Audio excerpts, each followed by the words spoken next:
رفع اليدين کې او کنه کې منځ راځه یو سړی حنفي دی د کافر خو نه دی یو سړی شافعي دی داسې کافر خو نه دی حنبلي کافر خو نه دی مالکي کافر خو پنجپیری سے کافر خو نه دی دیوبندي سے کافر خو نه دی حیاتي کافر خو نه دی مماتي کافر خو نه دی او چا ورته کافر ویلي موږ چې ته ویلي چې یو سړی ځان ته سلفي نه وي هغه جومات ته مه پرېږده چې ځان ته سلفي نه وي د هغه جنازې له مه شه رفع اليدين کې او کنه کې منځ راځه که درس ته موږ سره کینې او که نه کینې خو منزل خو راځي که نه زموږ ورور یې مسلمان یې ها غلطیان یې د پکې شتي هغې به ورو ورو اصلاح کړو ته به زما د غلطیانو اصلاح کې زه ستا دا وي دا خو زموږ ورورولي ده دا خو زموږ دین دی یو سړی حنفي دی د کافر خو نه دی یو سړی شافعي دی داسې کافر خو نه دی حنبلي کافر خو نه دی مالکي کافر خو نه دی پنجپیری سے کافر خو نه دی دیوبندي سے کافر خو نه دی حیاتي کافر خو نه دی مماتي کافر خو نه دی او چا ورته کافر ویلي چا ورته مشرک ویلي دي چې دی په جوماتونو بند دی او په عرض یې بند دی نو خو راځي تاسو ټول زموږ وروڼه یې زه ستا ورور یم تاسو زما وروڼه یې د یو بل اصلاح کوو په ما کې هم غلطي ولې دغه صفا راته ووایه ښه واضحه راته ووایه خو د ادب په چوکاټ کې او دلیل په رڼا کې زه به تا ته ستا غلطي بیانوم یو بل اصلاح به کوو او دغه شان به د امت رواني او یو ښایسته سفر به ساتي خو که ته دا ویل چې زما مذهب جدا دی او ستا جدا دی زما په تا پسې لمونځ نه کېږي زما ستا په درسونو کې زړه نه لګي زمونږ جنکۍ تاسو ته نشي واده کېدی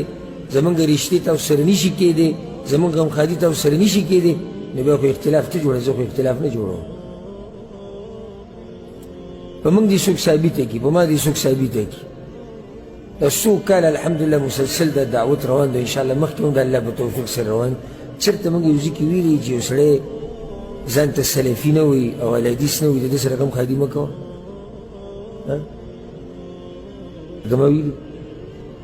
موږ چېرته ویلي چې یو سړی ځان ته سلفي نه وي هغه جومات ته مه پرېږده چې ځان ته سلفي نه وي د هغه جنازې له مه ځه چې ځان ته سلفي نه وي د هغه خوشحالۍ له مه ځه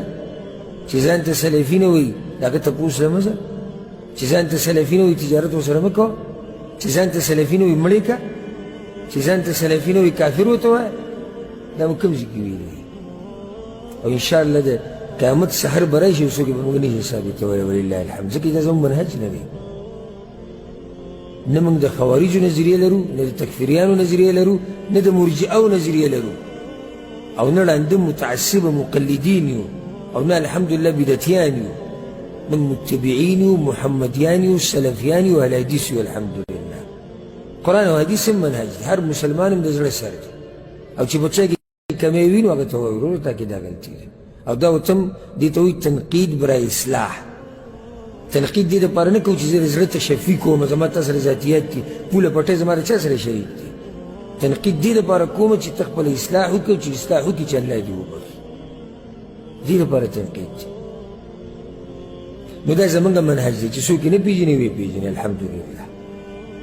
نو د پیغمبر باره کې هم دا خبره شوې ده چې دی څه کوي د اختلاف راوستی او ابوجهل څه کمقل دی نو وی یا الله نن ته څه وکړه فیصله وکړه زموږ په منځ کې یعنې هغه چا له بری ورکړه چې رشتې پالي اختلافات نه جوړوي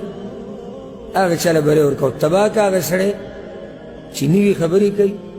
اختلافات یې جوړ کړي رشتې ماتې کړي هغه الله واضح کړي چې هغه څوک دي اوس که داسې کې یو سړی وایي چې د پیغمبر دا خبرې نه وي نه وي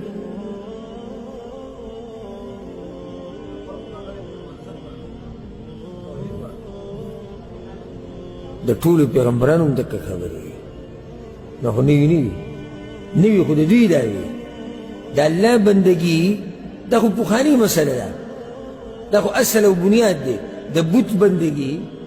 دا نوي ده که نه که نه اصل د دوی دا دی اصل څه دی اصل توحید دی په دغه فطرت د انسانان پیدا دي مسلې خو دوی نوي جوړې کړي دي نو الله ورته وایي که تاسو فیصله غواړئ جو درله فیصله